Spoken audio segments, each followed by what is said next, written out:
T-Soft shoots it, deflected right in. Pietrangelo save rebound. Stastny stopped by Pietrangelo. I don't believe that save. Neither does Peter Stastny. He can't believe the save that Pietrangelo just made on him as Frankie Sparkly. Now that maneuver there to stop and rob Peter Stastny. He should get 5 to 10 for that. Hello and welcome to another episode of Tendy Talk, the last episode of 2020. I am your host Joe, better known as Washed Up Goalie on social media.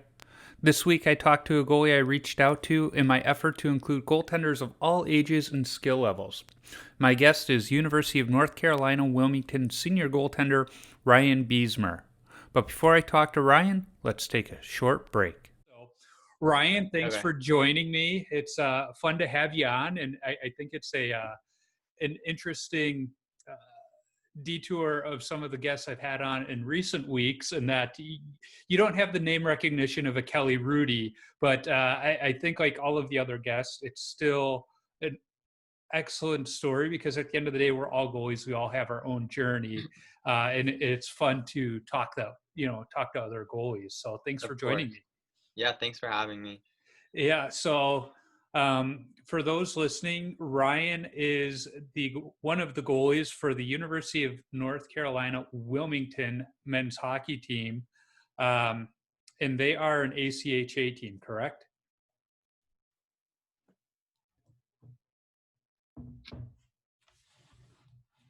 You're breaking up there a little bit there, bud. I see you nodding your head yes, though.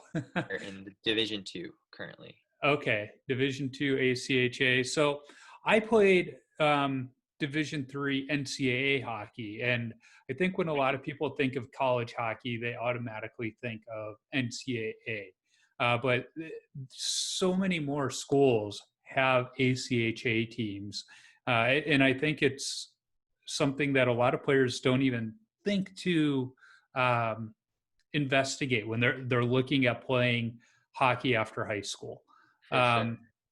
How did you come? Well, even before we get to that route, I want to know where did you grow up? I'm guessing kind of down south in the North Carolina area, but where did you grow up and discover hockey? No, so I'm actually from upstate New York. Okay. Yeah, so Ithaca, New York, that's kind of where I'm from. I'm technically from a tiny little town called Lansing, just outside of it. Okay. But yeah, so Ithaca, New York is where I'm from, and kind of being from Ithaca, what kind of got me into hockey was Cornell hockey and the men's ice hockey team there. Obviously, that's a very historic program. Lots of tradition with that, with Joe Newendike, Ken Dryden, all sorts of really amazing players that have come out of there. Smart guys too. Yeah, exactly. So that's kind of how I got into it. Was kind of going to those games as a little kid. My grandpa would take me. And I actually remember, it's funny because I remember at one point when I was really little, I would, see all the checking and I was terrified of checking and all that. So I remember at one point telling my grandpa, like, I'm never doing this, but it's so cool. And the next thing you know, here I am. But I think I went to go see one of my friends in school that was playing hockey, and then I realized, oh, they're not hitting right away. So that's kind of what allowed me to get into it. And then as soon as I guess the hitting kind of came into effect, I jumped into the net and got out of how I've avoided that factor. So if I'm hearing you correctly, when you started playing hockey, you started out as a skater. Mm-hmm. Yeah. And so what drew you to goaltender then, other than you didn't want to get hit? Yeah. I guess, so I started out kind of like most kids, you're just out there getting on the ice and everything. And most of the time my coaches would stick me at defense because I wasn't much of a scorer. So they just put me back there because I could just keep things from getting past me basically on the blue line. But then eventually it was like my first year of travel hockey. Which technically we have travel and snow belt for my youth hockey association. So it was snow belt, but we still traveled to other places and played them. So it was my first year of that. And the goalie we had on our team, we had a really rough season. I think we only won one regular season game all year. So it was quite a struggle for our team. And I remember my coach was at one point just asking, like, is there, like, we had a goalie that was kind of set and he was the goalie, had equipment and everything. But our coach kind of a third of the way, halfway through the season, started asking, like, is there just anyone else that wants to Yeah. try it? Like, Give him a break. exactly. He wasn't the best. And so he was like, can we get anyone else to like give it a shot? And I had like tried it out a couple times before. But I was like, okay, like, coach, I'll give it a shot. And then next thing you know, I'm in net the next weekend. And I think we ended up losing like my first game that I was in, like 5-2 or something. But the amount of shots that I had faced was insane, and like I still had like an 80% save percentage for like my first game, and my coach was like, that's it, you're in here, like I'm not letting you out. So it kind of stuck after that, and I think my teammates that year too accepted me, were like, you're our goalie now. And kind of from there on out, that's where I ended up and was stuck. So that was my first year of Squirts is when I kind of made that transition. So you say it in an interesting way. You were stuck there. Does part of you wish you had the opportunity to skate out a little bit more as you went on, or did you fall in love with the position at that time? I think as soon as I got put there, there was no, like, I didn't want to leave, but that was kind of the case. Like, I didn't have even if I had wanted to leave the position, I don't think I had the option. But yeah, I loved it. I didn't want to leave. So it kind of worked out really well that everyone on my team was content. I was content being there. But yeah, so it all worked out. But yeah, it was then after that. So we still hadn't won a game at that point in the season. And it was shortly after that, we finally got our first win. And I clearly remember I had to pull the puck out of the net in that one at one point to give us a 3-2 win. But hey, it's only a goal if the referee says it's a goal. Exactly. It was quite an interesting start. So yeah, that's one of the things I like about beer league, when we only have one ref. And so I mean, I kind of. Oh yeah, I was saying, when there's only one ref in the beer league sometimes, and they're skating down from the other end, and I know it's behind me, but I know I got enough time to make it look like it's on the line. I'm like, no, look, where all the guys from the other team, they're celebrating. I tell the ref, look, it's still on the line here. Exactly, yeah. And a couple of times I've known the refs are like, I'm pretty sure it was over, but I didn't see it over, so I went with you. I went, good plan. So, you know, your coach put you in because the goal you had wasn't that great. How did that other goalie handle it? Was he still getting games every so often, or was he just relieved to be out of there? You know, how did that work out? He was out, and honestly, at that point, I don't think he ever played goalie again. He continued with hockey and everything. Yeah. And so I went to Lansing High School in the area. So unfortunately, Lansing High School doesn't have a high school team, but Ithaca High School, right next door, does have a high school team. So I was unfortunately never able to play high school hockey because I wasn't in the Ithaca school district. But, you know, I knew a lot of the guys that I grew up playing with them. And, you know, he played high school hockey and everything, and continued with that. So I don't think he was really that bothered by it. It was more of like a relief. He got to go out and play defense and kind of move on from it. But wasn't his passion. So your high school didn't have a team. Did you continue playing club hockey? How did you get your fill during those 4 years? Yeah, so I played youth hockey all the way through, kind of all the way through midgets and everything. The Ithaca Youth Hockey Association is IYHA is what I played all throughout. I mean, I started with that when I was very young, and then just kind of continued with that all the way through my senior year of high school playing midgets. And then it was kind of after that is when I started looking at schools, and kind of that's when it got interesting, trying to figure out where I was going to go for college, especially with what I wanted to major in, but also trying to fit hockey in. So I'm studying marine biology and environmental science. And especially Wilmington's my interest in marine bio. Yeah, Wilmington's a great area for that. I think I told you in our communications back and forth setting this up, my folks live in Carolina Beach. And for a long time, well, I should say for a long time, they've only been there maybe 8 years, but for a number of years, they were part of the sea turtle kind of not rescue team, but looked over them in their nest, and There's the aquarium there that they're, so that's a great area to be studying marine biology. For sure. Yeah. So what attracted you to UNC Wilmington? But also, I'd have to guess hockey was maybe part of that, the option to possibly play, or was that just kind of a bonus? Yeah, to be honest, when kind of looking at schools, most of the schools I looked at were in the Northeast. So, I mean, I was looking at the University of Maine, the University of Rhode Mm-hmm. Island, um, let's see, like the University of New Hampshire. Most of the schools I had looked at were up in the Northeast because I knew I wanted hockey. So that was kind of like a criteria. Yep. And then it was when I was looking, obviously marine bio. I have actually family friends myself that live down here in Wilmington. So that's kind of why we knew about UNCW. And I went ahead and because of the marine bio connection, we made a trip down here to kind of just look at the school. I didn't know that they had a hockey team at the time, so it wasn't really high up and where I was looking and everything. And I remember sitting in the kind of the pre-tour room here in our admissions hall and like watching the slideshow before, and all of a sudden I see this picture of someone playing hockey scroll up. And right then and there, I was like, wait a minute. And next thing you know, one of the guys that walks into the room to give tours had previously played on the hockey team. So I made sure to jump on his tour and ask him all sorts of questions. My dad at one point had to like pull me away and say, hey, you got to let other kids on this tour ask questions, because I was in his ear the entire time asking him all about the team and everything like that. So yeah, it's funny, when I look back on to why I chose the college I went to a small Division III school in southeastern Minnesota, and it was because they had a hockey team that I felt like I could walk on, and I gambled and I was right. yeah, But it's funny on how just having that little piece there that sure helps make the decision easier. yeah, for sure. I think Yeah, go on. Yeah, I mean, that was definitely a big part of it.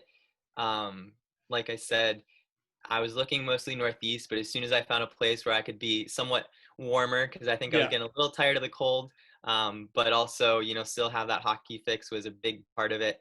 And also just kind of talking, eventually I reached out to the team and heard, from the president and was talking to him about kind of where their goaltending situation was at. And, I mean, obviously as a goalie, you have to have that battle of, are you going to get playing time or are you just going to sit in the bench? And it turns out their starter of like 3 or 4 years at that point was a senior the year I was a senior in high school. So he was graduating. The spot was going to be completely open. And I was like, that's it. Like, there's my chance to win it. So, yeah. See, that's where our college careers went different ways. I was a career JV backup for 4 years, but that's all right because I got to play hockey for 4 more years, skate 6 days a week, and I was okay with that. Yeah. So UNC Wilmington, as I mentioned earlier, is a ACHA team. It's Division II. So what other schools do you guys play?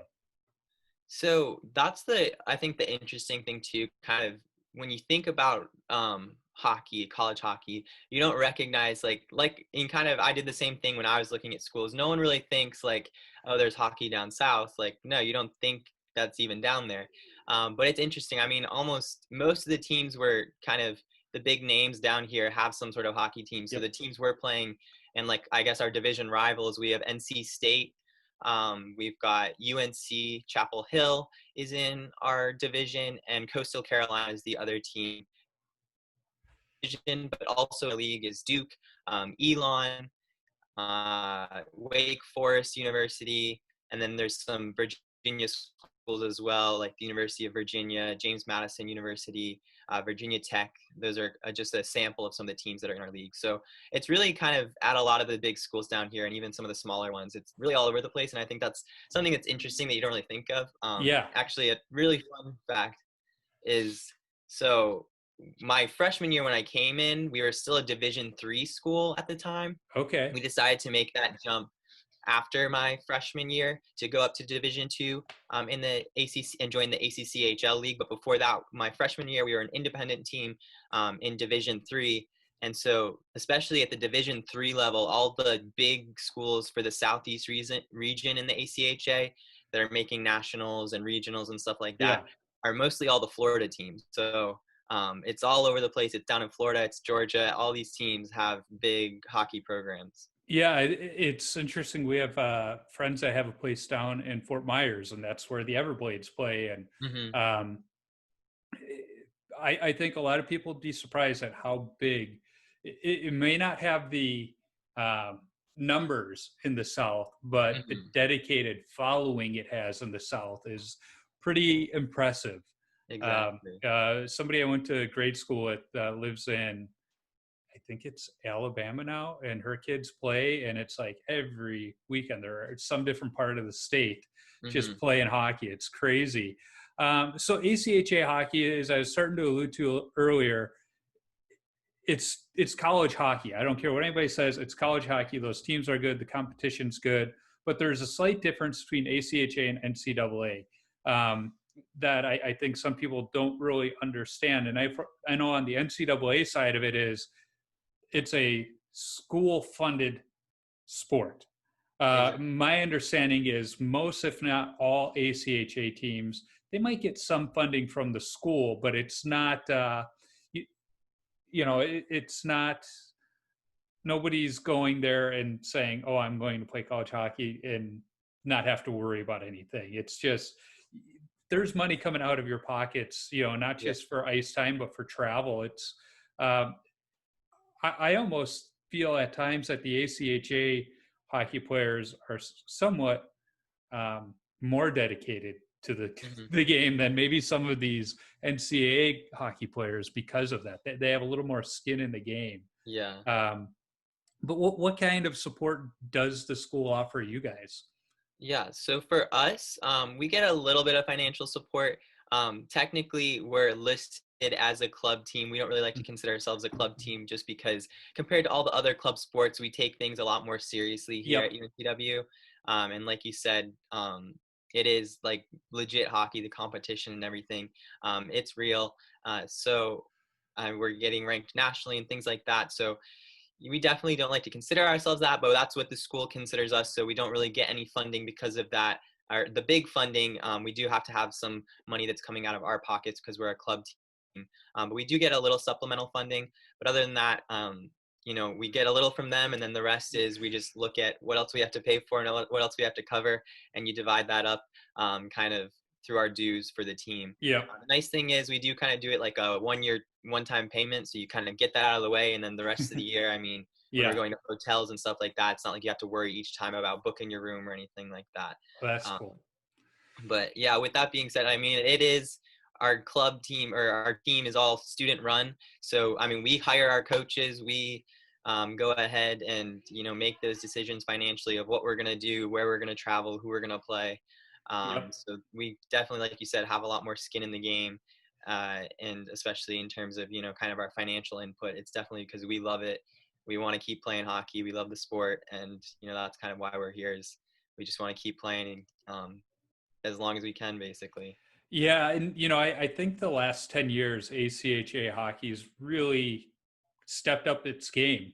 Mhm. I remember when I was in college, close to 20 years ago. Uh, um, I one of my teammates, we played high school hockey together, and we had a number of our high school teammates played at the University of Illinois, and they kept talking, "Oh, we play, we're playing at a Big Ten school, this and that," and we said, "Can we please schedule a game against them?" And my coach is Mhm. just like, "It's not worth our time." He's like, it really isn't." But talking to the same coaches not that long ago, they said, "Yeah, we would do that today." Those teams have before. You use the term club hockey. That's how it was viewed. It was just Mhm. club hockey. It was a after school sport almost on the same level as the ultimate frisbee team, where now I think a lot of people they view club hockey not as club hockey anymore. They call it what it is. It's ACHA. It's the only difference, in my opinion, like I said, is NCAA teams, they get backed by the school. ACHA gets backed by the players, but the competition is right there. And I've had this discussion with a number of players, and they said, those top ACHA teams can compete with the top Division III Yeah. NCAA teams any day. And I would agree with that. I've known some players that left Division III NCAA to play ACHA just because to them it was more fun. It wasn't as structured. It wasn't as businesslike. And I think that's what's great about ACHA is you still get to play because you love the game. Mm-hmm. For Um, sure. And as Caneback Gate tells us, all roads lead to the beer league. So it doesn't matter how you Yeah, get there. for sure. um, so that always kind of gives me another question is, I'm guessing you don't go home every summer. Looking at the background, it looks like you probably got a place there in Wilmington. Mm-hmm. What's the beer league scene out there in the off season? Is there much of one, or is it just pickup games? Yeah, so this past summer was the first summer that I actually stayed here in Wilmington. So for the most part, I've gone back home. And like I'm in my senior year right now. So Okay. most of the time I'm going back home, and I've been able to, get into the usual kind of pickup and stuff that I've done all along growing up. So I haven't really had to worry about that much. But the nice thing is, kind of down here, there's definitely, it's small, but there's a competitive beer league at our ice house that we play at normally. And the other big perk is the coaches that we have on our team. They're very involved at the ice house. Some of them have been playing, like a couple of our coaches have been playing in the beer league here probably for 10, 15 years. So they, they have their foot in the door, and they're always looking out for us as well. Yeah. And one of them has his own pickup skate that he has every Sunday as well. So if he's ever in need of a goalie, or I'm asking, like, I've got a place to play. So that's a nice perk, having the coaches with their foot in the door. That's always the nice thing about being a goalie is you don't have to go looking for ice time. People are always asking you, and I feel bad when I have to turn them down and be like, either A, I'm already skating, or B, it doesn't. But yeah, there's pre-COVID, I would be getting several texts a week for Exactly. skates. And I mentioned COVID and following the team a little bit on social media. How has COVID impacted your season this year? So unfortunately, we haven't been able to play any games this fall. I think there's some hope still kind of lingering that maybe we'll get a chance to play a couple games in the spring, but it looks kind of glim at this point.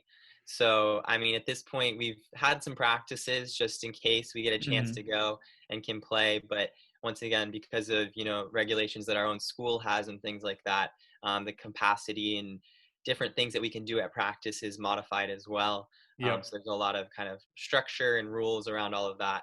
And so it's definitely a bummer. I mean, being a senior, it's almost like I'm not even going to have another chance to get on the ice for that one last game, which is definitely a bummer. But and the big thing too is we were supposed to be, especially we lost like one or two seniors last year, so not much, and we were getting a lot of new talent this year, so it was looking like this season was going to be pretty big for us. It's just kind of a bummer that we won't get to see it out. But and you answered, one of the questions I was going to ask is, have you guys still been able to get on the ice as a team and still continue some of those team activities? Because I know when I look back at my college career and even my high school career, I miss the games. I miss the competition. But what you miss most is the team activities. So if you can still at least get those in, you're still getting part of the experience. Yeah, it's definitely, I mean, it's not much. Like I said, it's very limited on what we can do. So it's not the same as, what we'd be used to. Right. But we get some practices here and there, which is at least nice to have something. So. A lot more outdoor dry land activities where everybody's 6 feet apart. Yeah, for sure. I hated dry land at my school because we were nestled in the bluffs along the Mississippi River Valley. So our dry land meant running through the bluffs. And so there was not one, stride that was level ground. It was either uphill or downhill or sideways. I hated dry land for that reason. Couldn't wait to get back on the ice. So, I'm still getting over the fact that you're going to school for marine biology. What what about marine biology excites you? What do you hope to do with that? Yeah. So, yeah, I know it's interesting. Kind of marine bio is not your typical hockey major. Usually, I think I A lot of um, business, a lot of exactly a lot accounting. of business. It's like 75% of hockey majors are business. So Yeah. I'm definitely one of the outliers in that. I think what got me into it, I guess, so growing up near Cornell University, obviously there's a lot of academic Yep. research, different things going on like that. And I got a lot of really cool opportunities through that. So my I was always interested in the sciences, and have kind of math and science have been my favorite subjects all the way since as long as I can remember in school. And I kind of decided to focus more on science, but there was this cool program I was able to take advantage of because of my location in the Ithaca area called the New Visions program, where I was able to go to Cornell rather than have your traditional school year, my senior year, and just going to classes within my high school. I would take 2 classes in the morning at my high school and then go to Cornell for the rest of the day and do research. So that's kind of how I got my foot in the door. Interestingly, my advisor or mentor, who I still keep in contact with all the time, and actually went back the summer between my sophomore and junior year to do another internship in his lab. His name's Ian Houston, and he is a goalie as well. So it was very fitting to, kind of pair up with him. And, Yeah. we always, in middle of doing science and different things like that, always fit in a conversation about hockey and things like that. So it's always funny. He actually plays in the same beer league as my dad. So he plays with my dad a lot, and he'll catch up with my Oh, dad through that. So, very but cool. So your dad plays in the beer league still. So you mentioned your grandpa took you to the games, but I got to imagine dad being a hockey player also kind of fueled you wanting to play. Well, actually, so interestingly, my dad didn't start hockey until probably about 2 or 3 years after I did. So I was the Oh, first really? person in my family So he to got kind of into it because of you. exactly. I got us into hockey, and then he was like, "Okay, like both of my sons are now playing. Let me put some skates on as well." So Did he put the pads on too, or is he just a skater?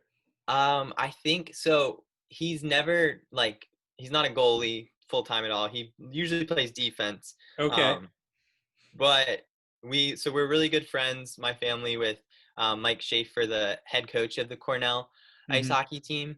And so through that, usually we'll end up, we've gone to Lina to, skate around. They'll usually have like a family friendly thing where we get to go around and skate around, and he'll pick a couple of the parents to put on goalie gear. So I think my dad got to do that one year. And it was after that he finally had lots of respect for what I do, and will never kind of refer to my position as just getting up and dropping down and Yeah. getting up again. So I remember in high school we had a father-son game, and my dad put my stuff on, and you better believe I skated out just so that I could shoot on him. And yeah, he had an appreciation for what I did yeah, before then, but there was a little more I think unmentioned appreciation. So you exactly. say you have a brother that skates too. Uh, did he try goalie, or is he just like, no, no, I got somebody to shoot on? He at a very young age he like tried goalie a little bit, and he liked it, but my parents were also they're like, no, one goalie's enough, we're not letting you get into it too. So they didn't really let that happen either. He was a lot better, I think, out originally anyway, so he stuck it out. He's now playing at well, he's a freshman this year, so he hasn't been able to really play much yet, but he's at the University of South Carolina. So Okay. both, New York boys came down south to play a Yeah. little college hockey. But Yeah. So probably a bummer that the season's looking, in doubt, because would you guys have had a chance to play against each other this year? yeah, so usually South Carolina, they're technically a Division III school, so we Okay. played them quite a bit in my freshman year. And we would play them quite a bit while we were a D3 team. But like you kind of were mentioning with the crossover between NCAA Division III and Division I club teams, there's still quite a lot of crossover for us with Division III teams and sometimes Division I teams in clubs. So there's a lot of crossover once again in the ACHA. But yeah, so we actually did have them on our original schedule this year. January 22nd, we were supposed to go to South Carolina to play them there. But unfortunately, that game got canceled because we had to like reformat our schedule Yep. entirely. And I don't really think there's going to be any chance of another game getting scheduled against them, which is unfortunate because I'm going to guess that one was circled on the calendar by mom and dad too, to come on down. For sure. I mean, as soon as I heard that was even, because I had been, kind of figuring out, okay, Joe, for the longest time, I've been trying to convince my brother to come to UNCW because it would have been amazing to have a full season to play with him here. But once I kind of realized, I mean, I'm a tour guide here, so I tried to pull out all the bags out of the trick. Gave him a personalized tour, everything, even set him up with other people that could give him a tour because I realized like if a tour from me probably didn't mean as much as a tour from someone else that was good. So I tried everything to get him here, but once I realized it probably wasn't going to happen, I started chirping in my coach's ears like, okay, my brother's looking at these schools. We need to have a game on the calendar with these schools. And then, he decided South Carolina. So eventually we got a game with South Carolina on the calendar. And as soon as I found out, I was really stoked. Turns out one of my best friends on the team as well, who's been one of my teammates since freshman year. He was a freshman when I was a freshman. His brother as well is now a freshman with my brother at South Carolina. So it was going to be quite the game. We had two sibling rivalries if that one was to pan out. So there may have been some gloves dropped out of good humor. I remember there was a game in high school. So I grew up in Chicago where we had association hockey, not based on where you lived, but what association you joined. So I had this one teammate, and we went to different high schools, and we hadn't seen each other in a few years, and we were playing each other finally. And he comes down on a breakaway, loses edge, crashes into me. Me and the net go back a little bit, and he's on top of me, and we just kind of start pushing each other, and to everybody else, it looks like we're starting to fight, except to our parents. Both of our parents knew what was happening. We were just, as friends do, pushing each other around, laughing, and the refs were coming in, ready to pull us apart, throw him in the box, probably throw me out of the game. And then they see we're laughing. They're like, "What's going on here?" And we're like, "Oh, we're old teammates." It's just, that's how it happens. When your brother was down there, did you at least take him to like Front Street to get some good food and, try and entice him that way? Or was he just like, nope, can't go to the same place as my brother? Yeah, I mean, I definitely try to show him around. Obviously the beach is a big pull, so you had to take him there. Take him to the Fat Pelican. Yeah, took him. I mean, I took him, made sure, took him to a lot of, college events that I had going on, like showing like the social life, like trying to get him, to see it all and really kind of want to come. But unfortunately, I think it was, nah, my brother goes here. I don't want to go here. So what's his major? He's currently a public health major, but he's interested in like athletic training or something like that, I think long term. All right. So 2 non-traditional hockey majors, exactly. Although I did have a few teammates that were pre-med. So that one at least checks out. Yeah. In fact, I know at least 2 of those guys followed through and became doctors. So there is hope. Yeah, for sure. Yeah. So I don't know if you've listened to many of my episodes, but I never leave enough time for, I got a list of 10 rapid fire questions I like to ask everybody. And so I'm trying to start asking them a little sooner in the podcast so that I get through them and I'm not eating up everybody's evening. So the first question I have is, what's the craziest coaching moment you've had from your playing days? Let's see. Well, I guess there's 2 that really stick out in my mind. One is like way back when I was still like, I think I was a peewee, and this goes back to kind of the trouble I've had having a brother playing out throughout my years. So my parents at one point thought it would be a good idea because my brother was always a couple years behind me, obviously. Yeah. And so like I had mentioned earlier, I was on a snow belt team for most of my time because the coach that would usually coach the travel team at my age level, his son was a goalie, and the rule was with travel, you could there didn't have to be equal playing time. And so I knew that if I tried out for that travel team, I was going to be sitting the bench the entire time. So it was unfortunate that I didn't really get the chance to play travel as much as I would have liked. But, I valued playing hockey and I didn't want to be sitting the bench. So that's kind of why I made that decision. There's something to that too. I look back at my youth days and I never played travel hockey. I just we had house league hockey in Chicago, but it wasn't just playing in the same association. We had, it was us, it was the Hawks, it was Oaklawn, it was Home. So we had 4 or 5 different associations that were playing in the region essentially. But I still wound up playing high school hockey. I still made it to college hockey. And it was because rather than be that kid that plays once every 4 games at the travel level, I played every game at the house league level. And there's something to be said to playing more regardless of the level. For sure. Yeah. So that's kind of why I stuck with Snowbelt, which Snowbelt sounds very similar to your house league where, I think there's about 16 teams or so where you're still traveling to these other associations to play them. But it's not that travel level. It's kind of like more like a house level, like you're saying. So I stuck with that. And I think it was my second year of Pee-wees, I want to say. My brother was on the Squirt travel team because he, playing out had more opportunities to play travel and everything like that. Well, my parents I think my mom was the team manager for a Squirt travel team. And for, usually every once in a while, the travel team will play up and play, one of the Snowbelt teams. And so my parents were like, oh, let's do that. It'll be fun to have the boys play each other. And I knew right from the start, I was like, my team was kind of cocky that year and we weren't that good as we may have, won some games, but the teams we were playing weren't that good. So I knew like it was going to be tough if we were going to play my brother's travel team because his travel team was really good.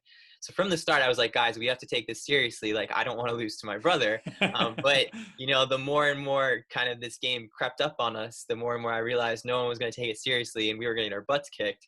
So, and the interesting thing too is like there was a kid on my team that year that didn't really know if he wanted to be a goalie or play out. So he would do both, where I was a full-time goalie. So when he decided he was going to play goalie, I would have to sit the bench.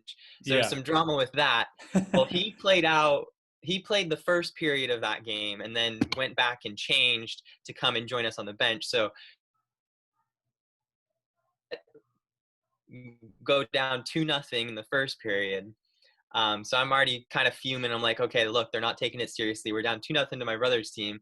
And then I go in and they score a couple more and it's, I think 5-0 or something like that. And I'm fuming at this point because everyone on my team is just goofing off. They don't care. And so at one point I just got so pissed. I stormed off the ice, literally like went to the door, opened it up and started to walk down the hallway.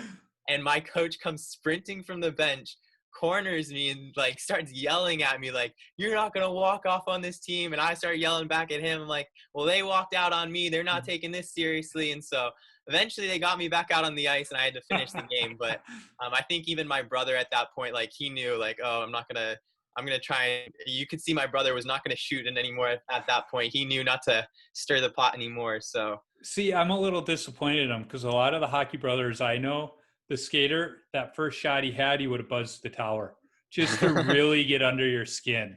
Yeah. That's funny though. It's always amusing when the players and the coaches go at it, especially when the player's that young. Yeah. So what is your favorite all-time goalie mask? Mask? Yeah.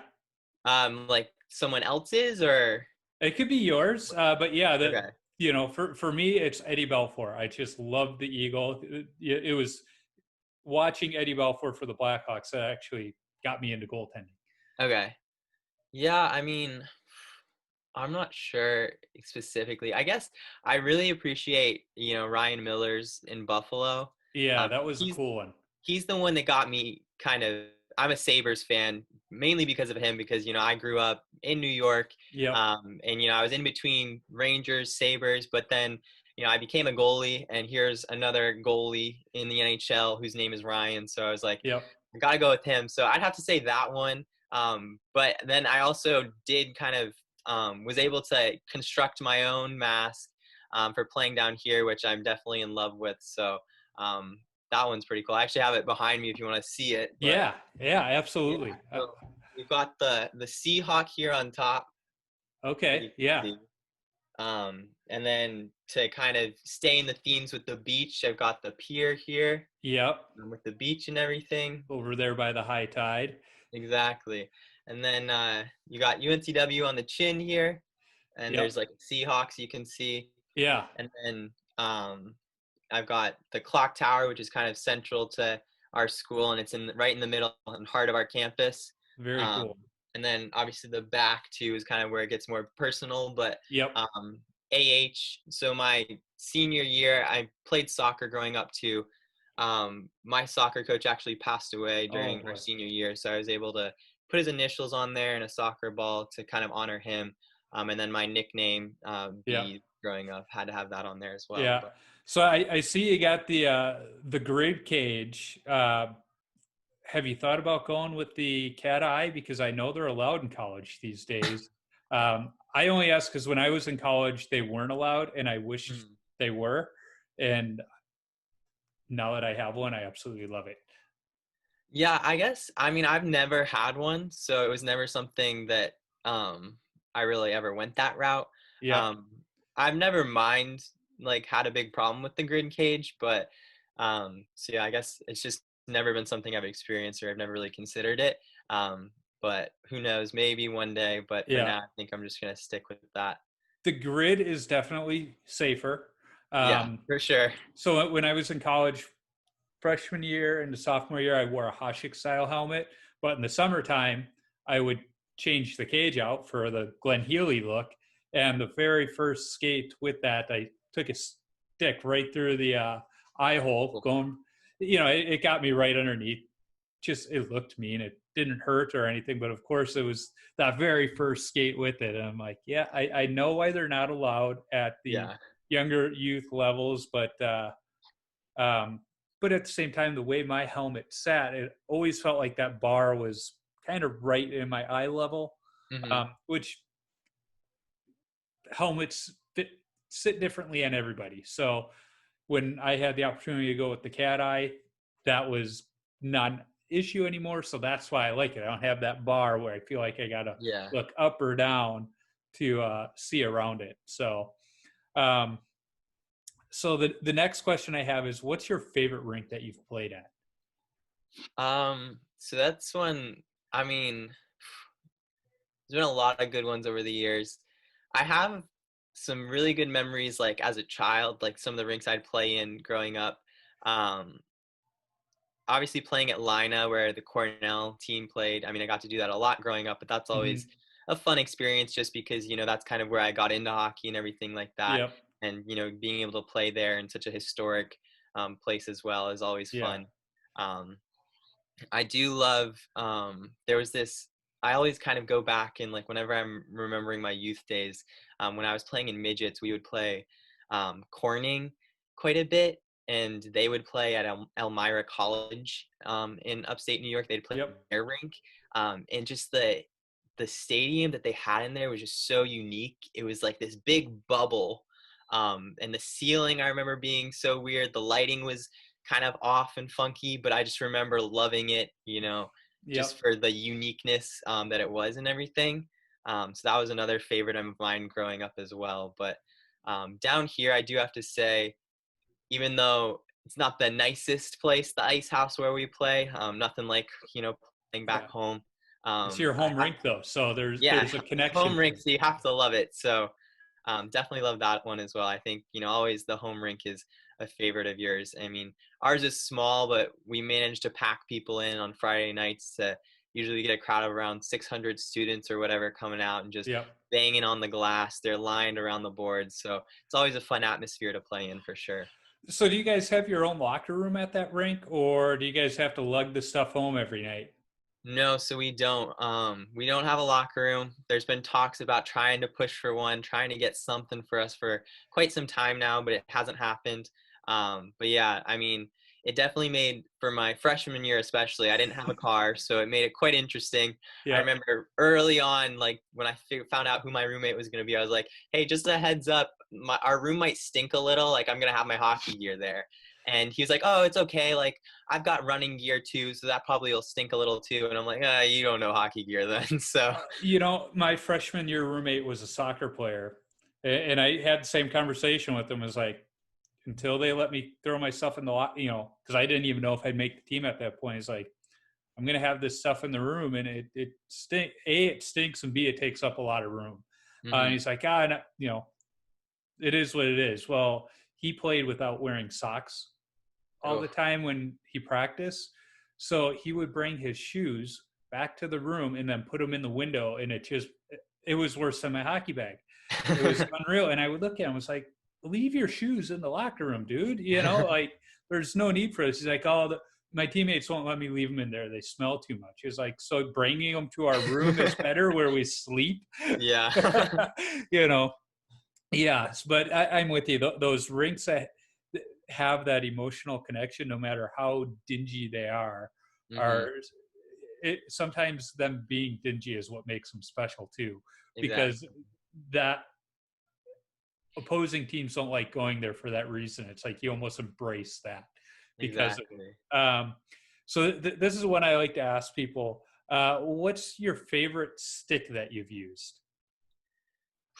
I'd have to say the stick I have right now. Although when I was young, back when they made Nike Bauer, as a little kid, I loved Nike and Bauer together.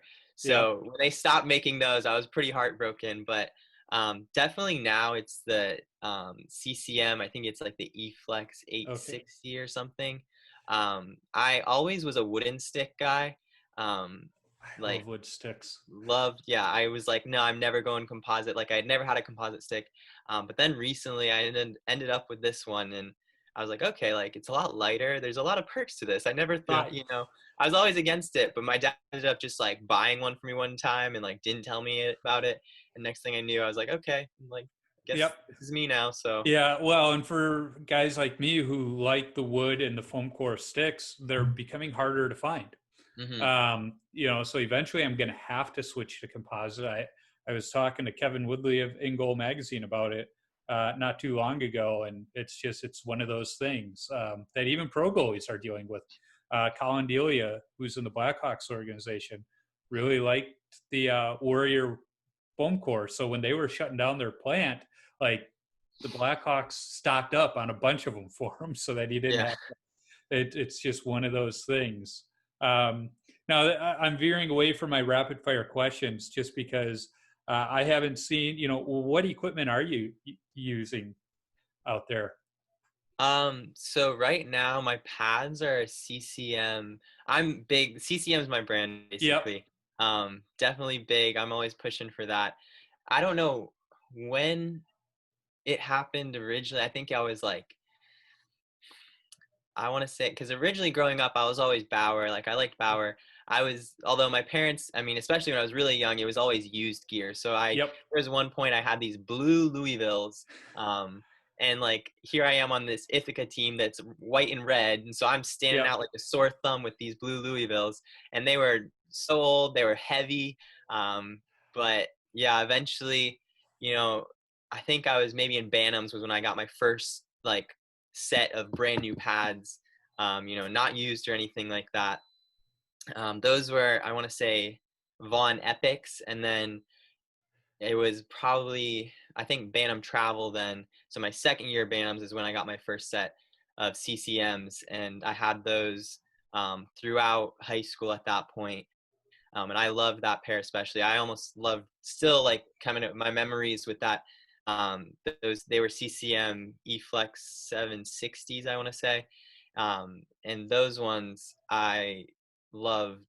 I mean, still feel like I have a stronger connection to those than my current pads, but now I have the CCM eFlex 860s, and they're more of kind of the Buffalo Sabres style look to kind of Okay. go with the color Yeah. scheme here. So Yeah. unfortunately, it's hard to find teal, which is one of our main colors, but I'll make it work with the blue and gold.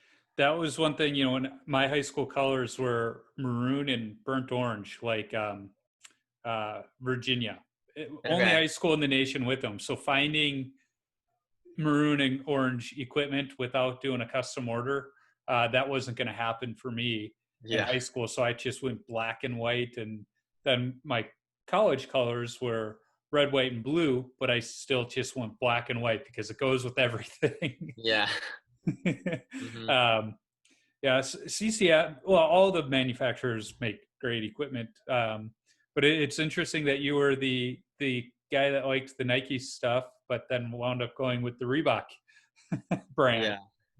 Yeah. Um, so back to the questions. What's your favorite youth hockey memory? Um, there's so many. I always like to replay saves in my head, and I remember this one game where I had a shutout, but it was probably the best save I had made, kind of in youth hockey. The funniest thing too was so one of my best friends growing up, she was really big into soccer. She played soccer year round. She's like a sister to me. So right before that, she had I think it was the state final game for soccer. So usually, I've got a whole routine for hockey. Yeah. I'm not eating any garbage or anything like that Yeah. before a game. But I had a game right after her soccer game, but wanted to be there to support her for her soccer game. So then, after the game, I'm like, I'm hungry, but like we don't really have much time. So my mom pulls into this McDonald's, and here I am getting chicken nuggets and fries before a Yeah. game. I'm not a junk eater before games at all. Like, especially now in college, like I make a nice grilled chicken before every game and everything Yeah. like that. Like I'm doing it right. Yeah. I couldn't eat before games. No. Nope. I have to do it well before, but yeah, this time I was like having these chicken nuggets and everything right before this game. And we're playing Onondaga that was one of the more decent teams in our league. They could usually hang in there with us and everything. And I went out and had a 3-0 shutout. And I was like, I tried it one more time after that. I was like, well, maybe I should have McDonald's before a game. And it didn't work the same. But yeah, there was this one save I had during that game too, where I just came sprawling. Like I made an initial save kind of on the left side of the crease, and the rebound just went like juicy rebound right out, kind of in the slot. Guy has a wide open net, and I don't know somehow, but I came sprawling across with my blocker and deflected it up into the netting. And so Nice. that kind of solidified that game and was quite the memory especially with the McDonald's before. Yeah, it's funny you mentioned the junk food. In one of my YouTube videos, I try and keep it to my saves and stuff, but I had to leave the one in there. We got these 3 on my team. It's a dad, a son, and a nephew. And they went to White Castle before the game. And it did not sit well with the nephew. And between whistles, he just skates behind the net and just throws up right into the net. And it was funny because I didn't see it at the time. And then the ref noticed it and he got upset. Like he just cursing and goes and stops the game, goes and gets a shovel, which I was okay with it because we were winning and it was a running clock and it's just going while he's doing this. But he gets a shovel to clean up. He's like, if the puck goes in the net, I got to put my hand in that stuff. That's it's just going on. Well, and then I went and looked at the GoPro video after the game, and sure enough, I see it and kept it in there. But so every now and then we ask him, did you go to White Castle before the game? How you feeling? So yeah, so sometimes you got to be worried with the food you eat before a game. Mm-hmm. But in talking about the routine before a game too, I'm playing beer league. My teammates don't show up till 15 minutes before the game, whether that's mandated by the rink or not because of COVID. I still have to show up an hour before the game.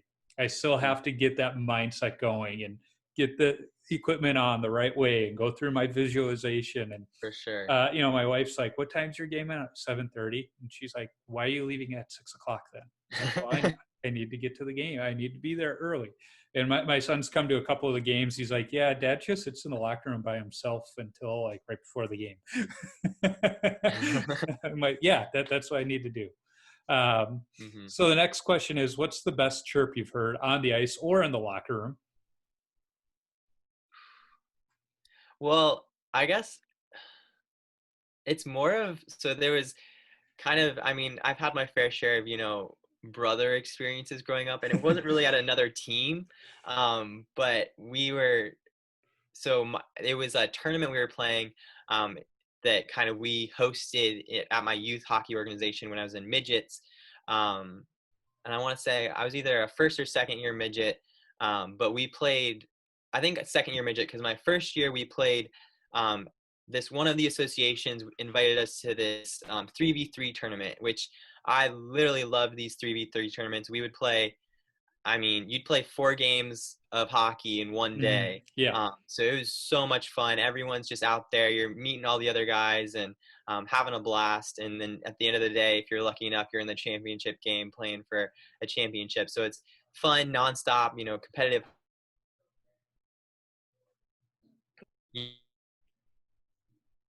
Loved them so much. We're like, let's host our own next year. So we hosted our own and invited, the teams that invited us to theirs, and a couple other teams. And then we kind of made 2 teams. So we brought up a couple kids from Bantams and stuff to play with us as well. So my brother joined my team, and then another kid on my team, his younger brother, who was also on my brother's team, came up and played. And there was one point we were in the locker room, and the other 2 brothers are kind of hashing it out at one point, back and forth. And all of a sudden the younger brother goes, "Well, you're a plug." And like, first of all, like, I mean, we all know what a plug is now, but at the time we were all like, none of us really knew what a plug was. Like, looking at this kid like he's crazy. Like, what does that even mean?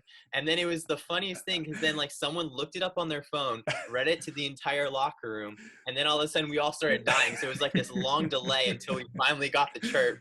But yeah, me and my brother go at that, use that terminology all the time now too. Pretty fun memory, kind of seeing that one play out. The delay was probably the best part. Yeah.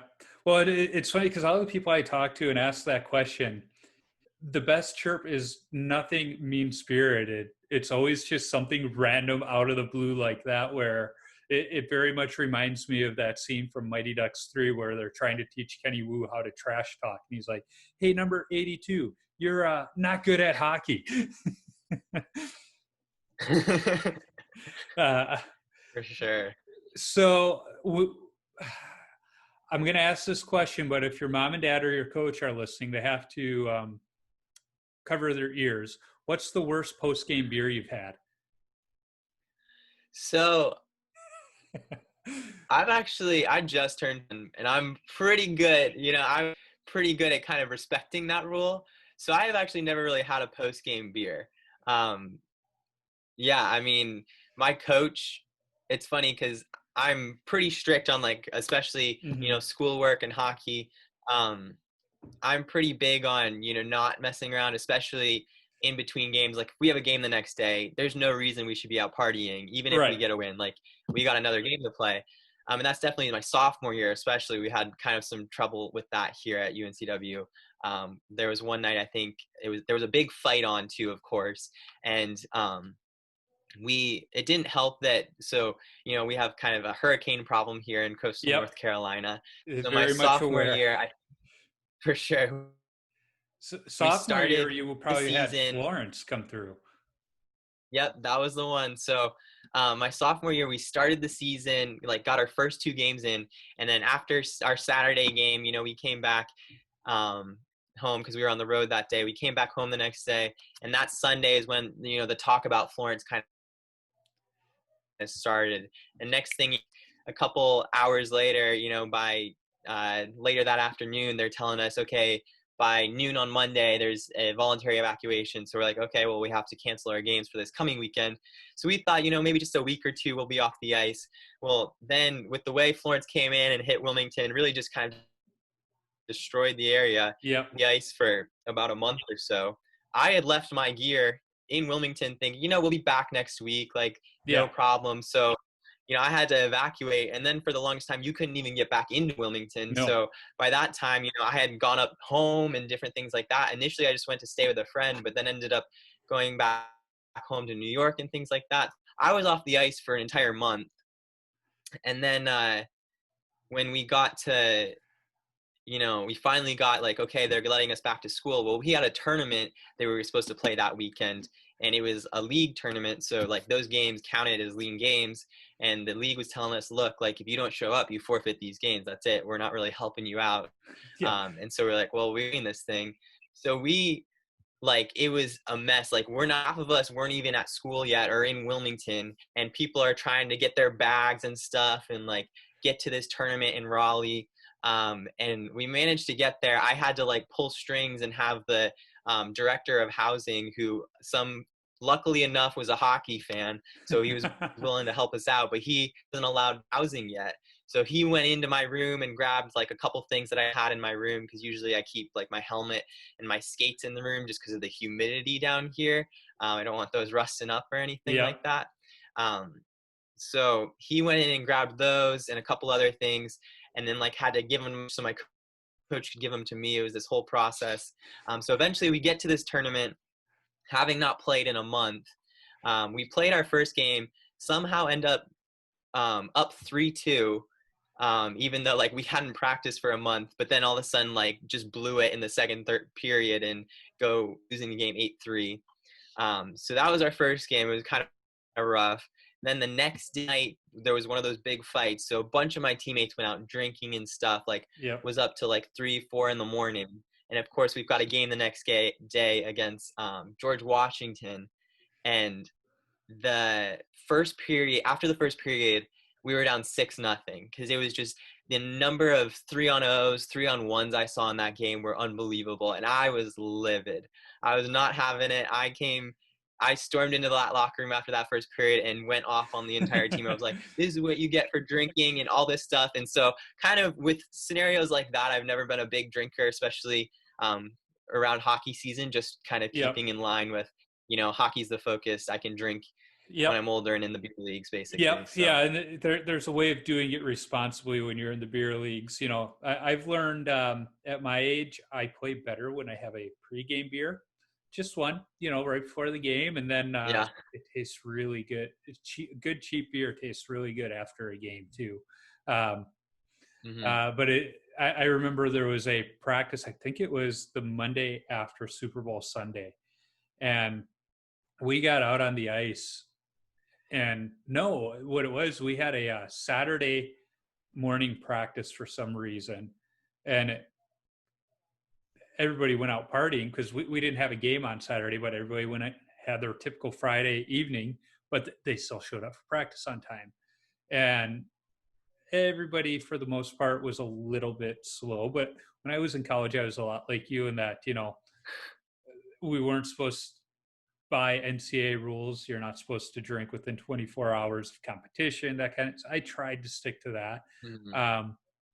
But we're out there skating. After like 10 minutes, my coach just blows the whistle. He's clearly upset. And he goes, it smells like an effing brewery out here. He's like, you guys aren't here to skate. And he's like, just go. Like, I don't even want you here. Just go.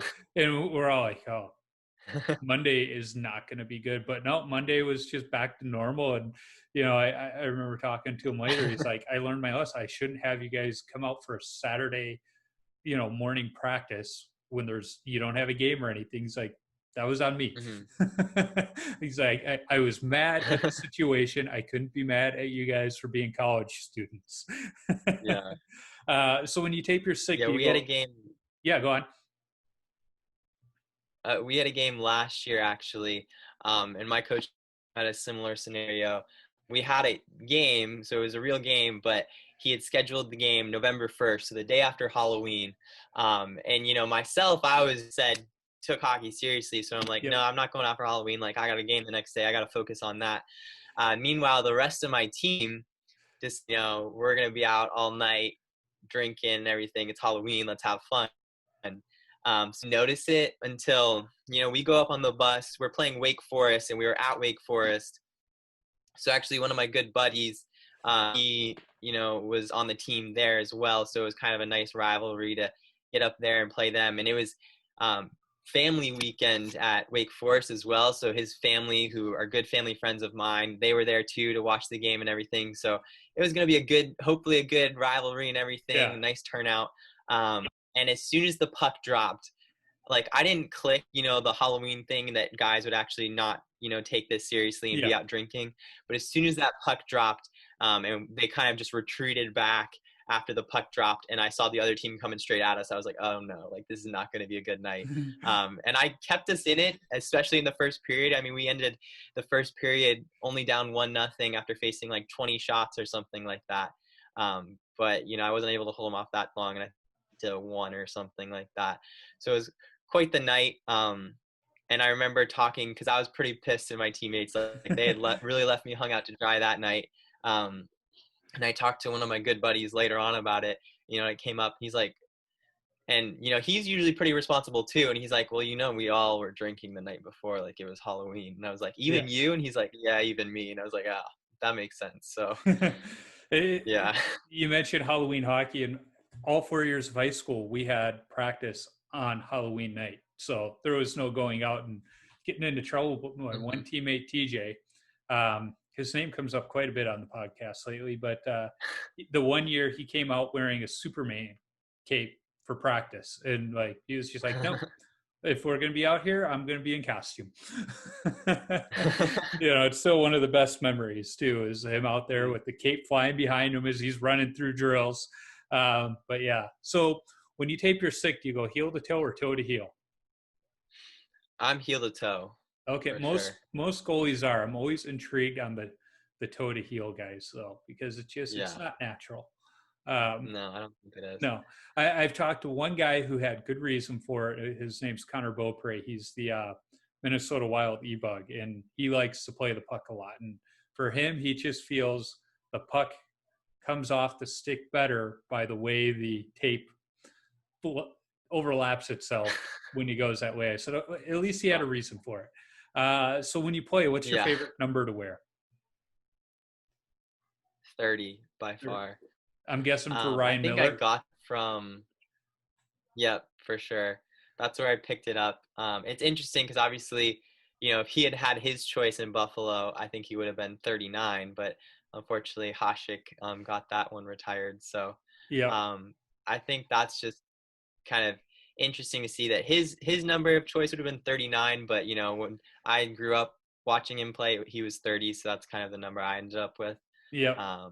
But yeah, I mean, I've had crazy numbers, obviously, throughout, just because of, you can't always get 30, but 30 is my go-to if I can get it. I started out with 30 because Eddie Balfour wore it, but now 39 is my number, in part because I enjoyed Hasek, but I've told the story before on the podcast. At the time in high school, I started wearing 35, and I really liked that number.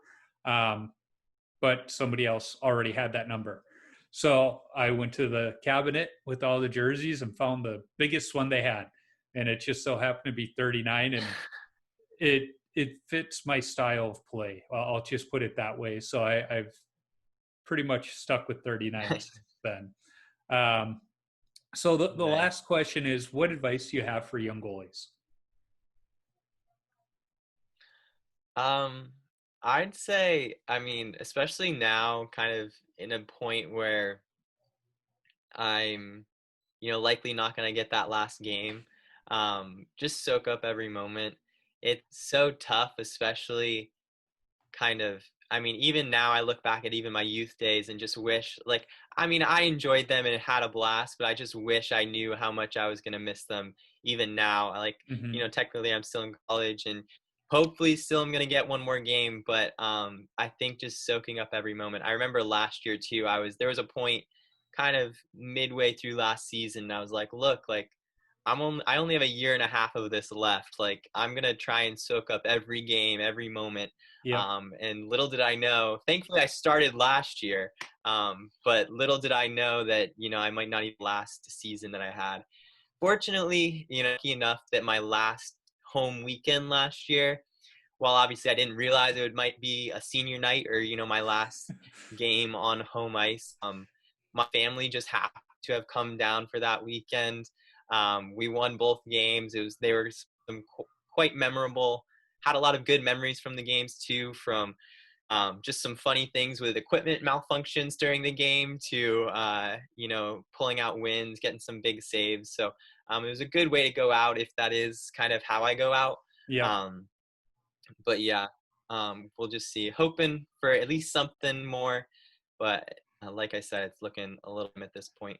Now I'm gonna guess you're graduating on time. You're not going to be a fifth year super senior, but somebody going into marine biology typically goes on to grad school. Has there been any talk of waivers for fifth year exemption for players that are missing out on their Yeah. senior year? So, well, technically, you actually through the ACHA, you have 5 years of eligibility. Okay. So, the big thing would actually be that they're debating now is if you'll still have the eligibility, which I believe. I mean, I haven't played a game this year, so technically still have 2 more years of eligibility left at this point. So graduate school, that's definitely an option. I think just kind of my fear with that, especially part of it is like some of the schools I'm looking at, there's not like one of the schools I'm looking at is the University of Hawaii. I actually have a meeting with a potential advisor next week. And so going to the University of Hawaii, they're going to have a club team for me to play on. I did look, there's going to be an ice house in Honolulu. Yeah, I so was I will going to make say sure they to have at least one or halfway two have my, rinks. yeah, like I'll have a hockey fix somehow, but just playing on a club team probably. I think part of me has become okay with that. I mean, I think originally I would have been like, no, there's got to be hockey where I go. Recently picked up surfing as a new hobby. Oh boy. And so that, yeah, it's totally different. I think though, believe it or not, kind of, especially as a goalie, balance, a lot of the skills that you have, they've kind of helped me at least jump the gun and, advance a lot faster than I think someone normally would. Surf a new passion of mine that I've kind of taken advantage of, because fortunately you can actually go out and surf during COVID. Playing hockey, Yes. however, is a lot more difficult. But Yep. yeah, so I mean, if I get the opportunity to play, and it's in the cards, I'll definitely look into it. But it's just a matter of where I'm going to be and things like that at that point. Yep. I know when I was playing on the NCAA side, you had 4 years of eligibility over a 5-year span. That was the rules at the time. But yeah, you're totally right of savor the moments because you don't know when they're going to end. And it might be that, COVID hits. You might have that injury. You look at a guy like Jack Jablonski up here in Minnesota who playing in a high school game, and that was that, or Travis Roy who just passed away. You never know when that last game is. And I remember for me, I was the backup for the game, but my last college game that I dressed for, it was very fortunate that it was in the league championship for the MIAC, Minnesota Interscholastic Athletic Conference. They had a JV championship for us, and we happened to be playing it. We won the game, and which made that special. But I didn't want to leave the ice because I knew if I left the ice, I had to take my jersey off for one last time, and that was kind of tough. And it was an away game, so we always showered before we got on the bus because nobody wanted a stinky bus for 2.5 hours. So I just sat there. I knew, luckily for me, the rink we were at, the Augsburg Ice Arena, which is the ice rink where they tied Goldberg to the net and Mighty Ducks won, only had 2 shower heads in the visiting locker room. So I knew it was going to be a while. And I just waited until keeping an eye on how many guys had, gotten dressed because they were showered. So then it was like, all right, now it's time to take it off. And just kind of that slow take it off and still have the respect for the jersey, put it up on the hook, not just throwing it in the bag. And that was a tough evening. That's for sure. But I knew it was coming, and it just happened. So, well, Ryan, thank you for your time. It's been fun talking to you. Where can listeners find you or the UNC Wilmington hockey team on social media if they're interested? For sure. So let me just make sure I get the correct handle here. But for UNCW, you can find us at it's just UNCW Hockey is kind of the handle for Instagram. Okay. And I think it should be the same for Twitter. We also have a Facebook page as well. So whether you're interested in coming to play or just want to follow along, we've got, especially our Instagram page is quite funny and fun to follow along the different things that guys have going on there. That's Then how for I found the myself, team, actually. yeah, Was through there because, as I mentioned, mom and dad live over there, and I just discovered, I was bored one day and found the team. I was like, all right, I'm going to follow them. So I've been following the team from afar for a while. yeah, we have, I don't know, it's always fun. The guys that, it's almost like, that's probably, we have our president, all the different, positions within our team, but the one that is probably most sought after and the one that if you get it, you better do it right. There's probably, there's probably more pressure on our social media guy than there is president and everything, just because everyone on our team is making sure they want those posts, the content to be funny, good, all Yep. that. So, yeah, even the guys after are like, hey, you better have a good guy. Like whoever's the guys graduating, guys years down the road are like, you better have a good guy running that social media because we want it to Yep. stay, good content and everything. Well, and So not only that, fun to for follow. alumni, it's a way for them to keep tabs and stay connected with the team too. Um, For I sure. I still keep an eye on my college team, my high school team.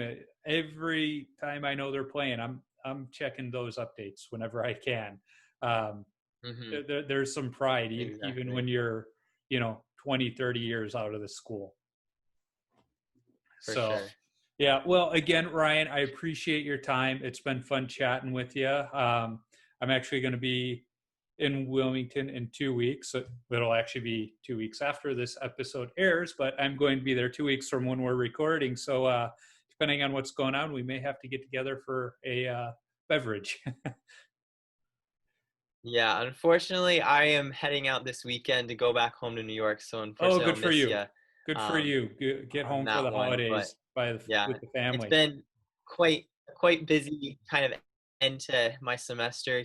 I mean, did my honors experiment this past week looking at hypoxia on corals. So I know hypoxia is low dissolved oxygen, a lot of big words, but yeah, so I was doing all of that this past week, and the past month has been just crazy. So I'm really excited to kind of get home, bum out for a little bit Yeah. while I have to quarantine. Yeah, kind of go from there, be with the family and everything. So Yeah. Well, again, thank you. I appreciate talking to you. It's been fun. I'm glad I reached out. I wish Ryan nothing but the best of luck as he continues his education in grad school. I think if he does end up at the University of Hawaii, something tells me he might not miss hockey too much. You can follow the University of North Carolina Wilmington hockey team on Facebook, Instagram, and Twitter simply by searching UNCW Hockey. You can find me on Instagram, Twitter, Facebook, and YouTube by searching Washed Up Goalie. Visit washedupgoalie.com for some great hockey-related content, my beer league hockey video highlights, when they allow us to play, and all podcast episodes. If you want some Washed Up Goalie or Tendy Talk apparel, be sure to click the shop link on my website. As we look ahead to 2021, I'm already lining up some exciting guests to talk to and working on some other opportunities I'll be sure to share with you when things are finalized. I need to thank the hockey band, the Zambonis, for allowing me to use their music on my podcast. You can download their music on iTunes or listen wherever you stream music from. I'm working on lining up other goalies to talk to for future episodes. If you are a goalie or have connections to a goalie who I should talk to, shoot me an email at washedupgoalie39@gmail.com or shoot me a DM on social media. Let's not forget, if you're a brand who wants to sponsor the show, be sure to reach out to me. I'd be happy to talk. And finally, if you like what you hear, be sure to subscribe, rate, and comment on the podcast platform you're listening on. It's a quick action on your part that helps others find Tendy Talk. Until next time, keep your stick on the ice and your body square to the puck.